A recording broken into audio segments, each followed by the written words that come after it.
আজ আমি আপনাদের সঙ্গে শেয়ার করব সিঙ্গারা। এই সিঙ্গারা খেতে কিন্তু আমরা ভীষণ ভালোবাসি। আর যখনই আমাদের সিঙ্গারা খেতে মন চায় তখনই আমরা বাইরে থেকে নিয়ে আসি। এই সিঙ্গারা কিন্তু আমাদের বিশেষ করে সন্ধ্যাবেলা খেতে ইচ্ছে করে। আর আমরা যদি একটু চেষ্টা করি তাহলে খুব সহজেই বাড়িতে কিন্তু সিঙ্গারা তৈরি করে নিতে পারবো। মানে গ্যাসের এক পাশে চা বসিয়ে আরেক পাশে এই সিঙ্গারা তৈরি হয়ে যাবে। সিঙ্গারা তৈরি করা এতটাই সহজ। চলুন তাহলে সিঙ্গারার এই সহজ রেসিপিটি শুরু করি। তার আগে হ্যালো এভরিওয়ান, কেমন আছেন আপনারা সবাই? আশা করছি সবাই ভালো আছেন, সুস্থ আছেন। চলে আসলাম একটি নতুন রেসিপি নিয়ে আপনাদের কাছে। আজকে আমি আপনাদের সঙ্গে শেয়ার করব সিঙ্গারার খুব সহজ একটি রেসিপি। চলুন তাহলে শুরু করি। প্রথমে একটি মিক্সিং বোল নিয়েছি, আর তার মধ্যে আমি নিয়ে নিলাম 2 কাপ ময়দা, আর নিয়ে নেব সামান্য নুন আর সামান্য কালো জিরে। এই কালো জিরেটা কিন্তু অবশ্যই নিতে হবে। আর তারপর নেব হচ্ছে 1 চামচ ঘি। এই সিঙ্গারার মধ্যে কিন্তু অবশ্যই ঘিটা নিতে হবে, এখানে কিন্তু রিফাইন অয়েল নেওয়া যাবে না। এখানে ঘি দিয়ে প্রথমে ঘিটাকে খুব ভালোভাবে ময়দার সঙ্গে মিশিয়ে নিয়ে তারপর ঘষে ঘষে মেখে ময়ম দিতে হবে। যত বেশি ভালো ময়ম দেওয়া যাবে সিঙ্গারাটা তত বেশি ভালো হবে, মানে খাস্তা হবে। তো খুব ভালোভাবে কিন্তু আমি ঘিটাকে ময়দার সঙ্গে মিশিয়ে নিচ্ছি।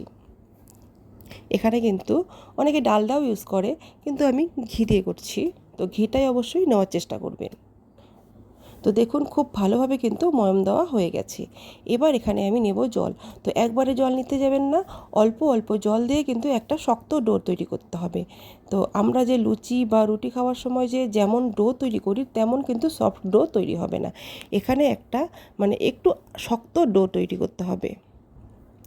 খুব ভালোভাবে অল্প অল্প জল দিয়ে একটা ডো তৈরি করে নেব আমি। দেখুন তো ডোটা কিন্তু একটু শক্ত হয়েছে, দেখেই বোঝা যাচ্ছে। তো এবার এই ডোটাকে আমি 10 মিনিটের জন্য ঢেকে রেস্টে রেখে দেব।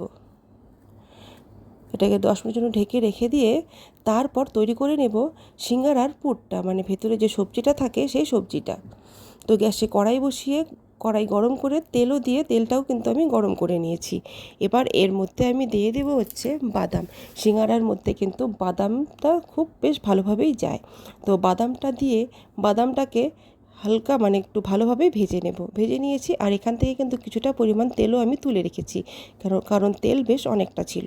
তারপর দিয়ে দিলাম গ্রেট করে রাখা আদা কিছুটা পরিমাণ, আর দিয়ে দিলাম কাঁচা লঙ্কা কুচি। এবার এই দুটোকে একটু ভালোভাবে ভেজে নেব হালকা। তারপর দিয়ে দেবো একটা শুকনো লঙ্কা, আমি ছোটো ছোটো করে কেটে নিয়েছি, সেই শুকনো লঙ্কাটাও দিয়ে একটু ভালোভাবে ভেজে নেব। তারপর দিয়ে দেবো পরিমাণ মতো জিরে গুঁড়ো, হলুদ গুঁড়ো আর নুন। এগুলোকে এবার একটু ভালোভাবে ভেজে নেব। ভেজে নিয়ে তারপর দিয়ে দেবো আমি আলু। এখানে কিন্তু আমি 2টো মিডিয়াম সাইজের আলু আগে থেকে সেদ্ধ করে হালকা ম্যাশ করে নিয়েছি, সেই আলুটা দিয়ে দিলাম। এবার এই আলুটাকে এই মশলাগুলোর সঙ্গে খুব ভালোভাবে মিশিয়ে নেব। দেখুন খুব ভালোভাবে কিন্তু আমি মিশিয়ে নিচ্ছি। এটা কিন্তু ঝটপট তৈরি করলে হবে না। এবার এর মধ্যে দিয়ে দিলাম সেই ভেজে রাখা বাদামটাকে খুব ভালোভাবে মিশিয়ে নেব। এবার এটাকে ওই বললাম যে ঝটপট তৈরি করলে কিন্তু হবে না, ওই 5 থেকে 7 মিনিটের জন্য এটাকে এইভাবে নাড়াচাড়া করে কন্টিনিউ ভেজে নিতে হবে, মানে কষিয়ে নিতে হবে। যত বেশিক্ষণ কষানো যাবে এই আলুটার টেস্ট তত বেশি আসবে। খুব ভালোভাবে আমি কিন্তু 7 মিনিট এটাকে এইভাবে কষিয়ে নেব। তারপর এর মধ্যে দিয়ে দেব ওই সামান্য ধনেপাতা কুচি। এই ধনেপাতা কুচি দিয়ে নাড়াচাড়া করে আমি নামিয়ে নেব। এটাকে একটু নামিয়ে নেব, মানে নাড়াচাড়া করে নামিয়ে নেব। নামিয়ে নিয়ে এটাকে একটু ঠান্ডা করে নিতে হবে। তারপর আমি সেই ডোটাকে দেখাচ্ছি 10 মিনিট পর। তো ডোটাকে আর একটু মেখে নেব।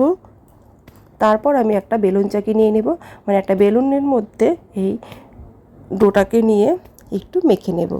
মানে আমরা রুটি যেভাবে মেখে নিয়ে গোল করি সেইভাবে আমি লেচি কেটে নেব। এইভাবে ঠেসে ঠেসে কিন্তু আমি একটু মেখে নিলাম।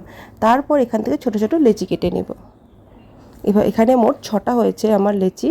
এবার এই লেচিগুলোকে গোল করে নেব। গোল করে নিয়ে এবার একটা একটা করে আমি রুটির মতো বেলে নেব। তো এখানে কিন্তু আটা ময়দা কিচ্ছু দরকার হবে না, এটাকে এইভাবে বেললেই খুব সুন্দরভাবে হয়ে যাবে গোল। এখানে কিন্তু কিচ্ছু দরকার নেই আটা ময়দার।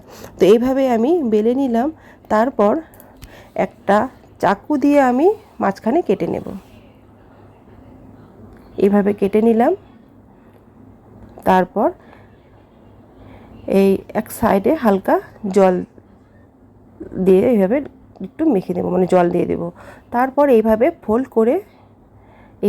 করে দেবো, এই পাশে ফোল্ড করে ও পাশে ফোল্ড করে দিয়ে মাঝখানটার মধ্যে সেই সবজিটাকে মানে পুরটাকে ঢুকিয়ে দেব। পুরটাকে একটু মানে চাপ দিয়ে ঢোকাতে হবে, তাহলে খুব সহজেই কিন্তু ভেতরে ঢুকে যাবে। পুরটাকে এইভাবে ঢুকিয়ে দিয়ে তারপর মুখটাকে এইভাবে সিল করে দিতে হবে। দেখুন খুব সহজ, কিন্তু খুব সহজভাবে তৈরি হয়ে গেল। আমি হয়তো বলে বোঝাতে পারছি না ভাঁজ করাটা, আপনারা হয়তো দেখেই বুঝতে পারছেন। এটাকেও দেখিয়ে দিচ্ছি সেমভাবে। এইভাবে একটু জল মেখে নিয়ে তারপর এই পাশ মানে এক পাশ থেকে ফোল্ড করে দিয়ে আর এক পাশ থেকে ফোল্ড করে দিলেই কিন্তু হয়ে যাবে। খুব সহজ, যারা সিঙ্গারা তৈরি করতে পারে তাদের কাছে খুব সহজ, আর যারা তৈরি করতে হয়তো পারে না তারা একটু জাস্ট ভালো করে খেয়াল করুন, দেখুন আপনারাও খুব সহজে তৈরি করে নিতে পারবেন এইরকম সিঙ্গারা। তো এইবার সবজিটা ভিতরে ঢুকিয়ে দিয়ে এইভাবে মুখটা মুড়ে দিলেও কিন্তু হয়ে যাবে। ব্যাস হয়ে গেল একটা সিঙ্গারা। দেখুন খুব সহজ। তো খুব সহজেই কিন্তু বাড়িতে এইরকম সিঙ্গারা আপনারাও তৈরি করে নিতে পারবেন, কোনো ঝামেলা নেই তৈরি করতে, খুব সহজেই কিন্তু তৈরি হয়ে যায়। একটু চেষ্টা করলেই বাড়িতে খুব সহজেই এরকম সিঙ্গারা আমরা তৈরি করে নিতে পারি। তো সবগুলো সিঙ্গারা কিন্তু আমি এইভাবে করে নিয়েছি। দেখুন সবগুলো কিন্তু আমার হয়ে গেল। এবার সিঙ্গারাগুলোকে আমি ভেজে নেব। তো এখানে কিন্তু দেখুন সব কটা সিঙ্গারা আমার হয়ে গেছে, মোট 12টার মতো হয়েছিল।